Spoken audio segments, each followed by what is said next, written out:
Hello dear students. और आज जो हम पढ़ने वाले हैं वो है टाइप ऑफ मनी। इस वीडियो में हम जितनी भी मुद्राओं के प्रकार होते हैं उन सबको हम पढ़ने वाले हैं। और सबसे पहले हम जानेंगे कि मुद्राएं होती क्या हैं।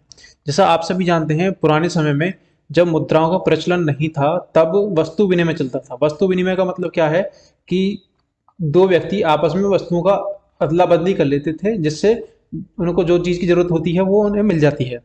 लेकिन कभी कभी कैसे क्या होता है कि किसी एक व्यक्ति को, मान लो दो वस्तुएं हैं ए और बी, ए वस्तु की जरूरत बी को नहीं है तो उसे फिर भी वो मजबूरी में लेनी पड़ती थी। इसी वजह से क्या हुआ, मुद्राओं का प्रचलन शुरू किया गया। तो मुद्राओं का काम क्या है, ये वस्तुओं को खरीदने के काम आती है और मुद्रा के द्वारा हम वस्तुओं को खरीद सकते हैं। ये होगी मुद्राएं। मुद्रा कितने प्रकार की होती हैं, सबसे पहले हम जानते हैं लेखा मुद्रा या फिर वास्तविक मुद्रा, जिसे अकाउंटिंग मनी और प्रॉपर मनी बोलते हैं। इसकी खासियत क्या है, लेखा मुद्रा वह मुद्रा जिस रूप में ऋण, वस्तुओं का मूल्य और क्रय शक्ति आदि व्यक्त की जाती है। देखिए, जैसे किसी का डेब्ट है, ऋण हो गया, वस्तुओं का मूल्य किसमें ना व्यक्त करते हैं, वो चीज होगी। क्रय शक्ति को व्यक्त करने वाली चीज क्या होगी, मुद्रा। जैसे भारत की जो मुद्रा है वो रुपया है, तो रुपया को हम क्या बोलेंगे, लेखा मुद्रा। लेखा मुद्रा का मतलब है भारत में कौन सी करेंसी चलती है, जिसका नाम है रुपया। और जैसे अमेरिका में कौन सी करेंसी चलती है, जिसका नाम है डॉलर। तो ये यहाँ की इनकी लेखा मुद्राएं हो गई, जिनके द्वारा हम इनके देश में वस्तुओं का मूल्य और क्रय शक्ति और ऋण, इन चीजों को आदि में व्यक्त करते हैं। अर्थात जिस मुद्रा का उपयोग लेन देन, कीमत और कर्ज की मात्रा को प्रकट करने में किया जाता है उसे लेखा मुद्रा कहते हैं, यानी कि अकाउंटिंग मनी कहते हैं। फॉर एग्जाम्पल, भारत की मुद्रा और अमेरिका की डॉलर, ये होगी लेखा मुद्रा। और वास्तविक मुद्रा क्या है, वास्तविक मुद्रा वो है जो भारत में जैसे नोट चलते हैं 1 से लेकर 2000 तक के नोट, 1 से लेकर 2000 तक के नोट जो चलते हैं, ये सभी वास्तविक मुद्राएं होंगी। जिन नोटों को हम देख पा रहे हैं वो सभी वास्तविक मुद्राएं हो गई, और रुपया भारत की लेखा मुद्रा हो गई। यहाँ पर इन दोनों का अंतर आपको समझ में आया होगा, प्रॉपर मनी और अकाउंटिंग मनी। नेक्स्ट की अगर हम बात करें तो नेक्स्ट है वैधानिक मुद्रा, यानी लीगल टेंडर। लीगल टेंडर क्या है, यदि किसी देश के द्वारा किसी कानून या सरकारी आज्ञा के चलन में जो चीज आती है उसे ही हम क्या बोलते हैं, वैधानिक मुद्रा। जैसे भारत में जो है रुपया, इसे जारी कौन करता है, आरबीआई जारी करता है। और इसे जारी करने का मतलब यह है कि भारत में ये मनी चलेगी, जो मनी हमने यहाँ जारी कर दी आरबीआई के द्वारा, ये मनी भारत में चलेगी, जैसे रुपया हो गया। ठीक है, ये आपकी कैसी होगी, लीगल टेंडर होगा, यानी कि वैधानिक मुद्रा होगी। ये सरकार व भारतीय रिजर्व बैंक द्वारा इन्हें जारी किया जाता है। सभी नोट व सिक्के, जो हमारे पास जितने भी नोट हैं और हमारे जितने भी सिक्के हैं, ये सभी क्या हैं आपके, ये सारे के सारे वैधानिक मुद्रा यानी कि लीगल टेंडर्स हैं। लीगल टेंडर आपको समझ में आए होंगे। नेक्स्ट की अगर हम बात करें, थर्ड वन इज ऐच्छिक मुद्रा या साख मुद्रा, इसे इंग्लिश में बोलते हैं ऑप्शनल मनी और क्रेडिट मनी। ऑप्शनल का मतलब जैसे आप समझ पा रहे होंगे, जो हमने पीछे नोट की बात की थी, जो हमारे 1 से लेकर 2000 तक के नोट हैं, अगर इन्हें हम लेने से मना करते हैं तो हमें इसके खिलाफ हम पर कार्रवाई की जा सकती है। लेकिन ऐच्छिक मुद्रा, जैसा आप नाम से समझ पा रहे हैं कि हम इस मुद्रा को ले भी सकते हैं और हमारा मन नहीं है तो इस मुद्रा को हम नहीं ले सकते। फॉर एग्जाम्पल, कौन सी मुद्राएं होंगी, जैसे आपकी चेक वगैरह होगी। ठीक है, वह मुद्रा जिसे भुगतान के रूप में स्वीकार करना अथवा न करना पूर्णतः भुगतान प्राप्तकर्ता की इच्छा पर निर्भर करता है। यानी मान लीजिए ये कोई ए व्यक्ति है और ये बी व्यक्ति है। ए व्यक्ति को रुपए देने हैं बी को, अगर वो बी को चेक के द्वारा पैसे देगा तो बी की इच्छा है कि वो चेक द्वारा ले भी सकता है, नहीं भी ले सकता, मना भी कर सकता है। लेकिन जो हमारी प्रॉपर मनी थी, जो हमने आप पीछे बात की थी अभी, वैधानिक मुद्रा थी, लीगल टेंडर थी, इसे हम मना नहीं कर सकते। मना करेंगे तो हमारे खिलाफ कार्रवाई भी हो सकती है। ठीक है, जैसे फॉर एग्जांपल है पर चेक हो गया, बैंक ड्राफ्ट हो गए, हुंडी, विनिमय पत्र etcetera. Okay, next one is सांकेतिक मुद्रा यानी टोकन मनी। टोकन मनी की अगर हम डेफिनेशन की बात करें, वह मुद्रा जिसका आंतरिक धात्विक मूल्य उसके अंकित मूल्य से कम होता है। जैसे मैंने सिक्का मान लिया, सिक्के का मतलब क्या है कि 1 रुपए का सिक्का है, इसकी धातु का मूल्य मान लीजिए 50 पैसे है और इसके ऊपर 1 रुपए की कीमत डली हुई है, तो ये होगी आपकी कौन सी, सांकेतिक मुद्रा। कि इसकी एक्चुअल वैल्यू तो कम है लेकिन इसके ऊपर लिखी हुई वैल्यू ज्यादा है।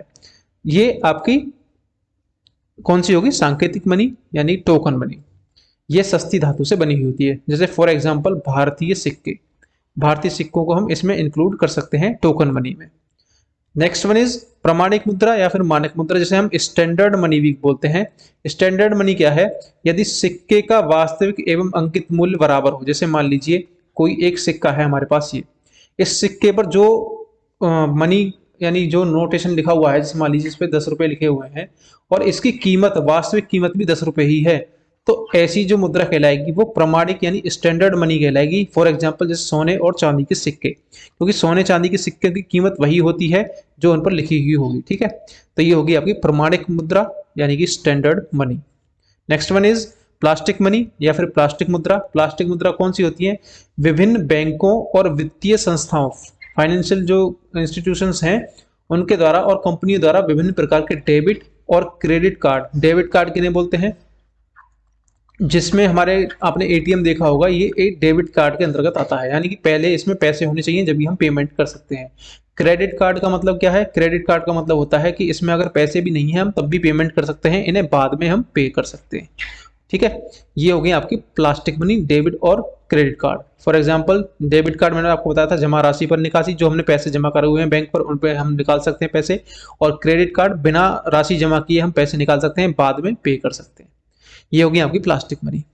अब आती है नजदीकी मुद्रा यानी नियर मनी। किसे कहेंगे? वह संपत्ति जो ऐसे रूपों में जल्दी से या आसानी से मुद्रा में परिवर्तित की जा सके, जैसे सोना और चांदी। ये फॉर एग्जांपल आपका कौन से हो गए? सोना और चांदी, जिसे हम नियर मनी बोलते हैं। नेक्स्ट वन इज गर्म मुद्रा। हॉट मनी किसे बोलेंगे? जैसे कोई मुद्रा है और वो बाजार से शीघ्र पलायन करने की प्रवृत्ति रखती हो। जैसे मान लीजिए आज बाजार में ये मनी लगी हुई है और जल्दी ही 1-2 घंटे बाद, मान लो 1 दिन बाद मान लीजिए हाँ ये बाजार से वापस निकाल ली गई, तो इसे ही हम बोलते हैं हॉट मनी। हॉट मनी का एग्जांपल कौन सा है? जैसे शेयर बाजार में लगी हुई विदेशी मुद्रा, जैसे हम FDI भी बोलते हैं, फॉरेन डायरेक्ट इन्वेस्टमेंट, ठीक है। ये होगी आपकी फॉरेन डायरेक्ट इन्वेस्टमेंट, किसके अंतर्गत आएगी? गर्म मुद्रा यानी कि हॉट मनी के अंदर। नेक्स्ट वन इज दुर्लभ एवं सुलभ मुद्रा, hard money and soft money. विश्व बाजार में जिस देश की मुद्रा की आपूर्ति मांग की अपेक्षा अधिक हो, यानी कि आपूर्ति अधिक है, आपूर्ति आपकी मांग, इसकी से कोई मनी है हमारी, इसकी आपूर्ति कम है और आपकी इसकी मांग अधिक है, तो इसे बोलेंगे हम दुर्लभ मुद्रा। और किसी की जो सप्लाई ज़्यादा है और इसकी डिमांड कम है, तो इसे हम बोलेंगे सुलभ मुद्रा यानी कि सॉफ्ट मनी। फॉर एग्जांपल जैसे अमेरिकी डॉलर, ब्रिटिश पौंड, यूरोपियन संघ का यूरो, ये etcetera. Okay. Next one is caution money. Caution money क्या है? किसी भी संविदा और दायित्वों को पूर्ण करने के लिए जमानत के तौर पर मांगी जाने वाली राशि को कॉशन मनी कहते हैं। किसी भी चीज को पूरा करने के लिए जमानत के तौर पर मांगी जाने वाली राशि को क्या कहलाती है? आपकी कॉशन मनी या फिर कॉशन मुद्रा। Next one is metallic money यानी कि धातु मुद्रा। धातु मुद्रा के अंतर्गत कौन सी चीज आती है? धातु से बनी जो मुद्राएं होंगी सभी क्या कहलाएंगी? धातु मुद्राएं। फॉर एग्जांपल जैसे हमारे टोकन करेंसी में आगे सिक्के आ गए, इस तरह से। इस मुद्रा की विशेषता क्या होती है? बाह्य मूल्य और आंतरिक मूल्य। इसमें बाह्य मूल्य भी होगा, आंतरिक मूल्य भी होगा। बाह्य मूल्य का मतलब जो इस पर मनी लिखी हुई होगी, जैसे मान लीजिए एक सिक्के पर 10 रुपए लिखे हुए हैं, तो बाह्य मूल्य हो गया, और एक्चुअल मूल्य जो इसकी धातु की वैल्यू होगी। ओके, अब ये चीज मैं आपको बता चुका हूं। अब बात करते हैं नेक्स्ट, कागजी मुद्रा या फिर पेपर मनी। कागज पर लिखा एक प्रकार का ये प्रतिज्ञा पत्र होता है, जैसे आपने नोट देखा होगा। हमारे यहाँ पर विभिन्न प्रकार के नोट चलते हैं और एक नोट है 2000 रुपये का, तो यही आपकी कौन सी है? कागजी मुद्रा यानी कि पेपर मनी।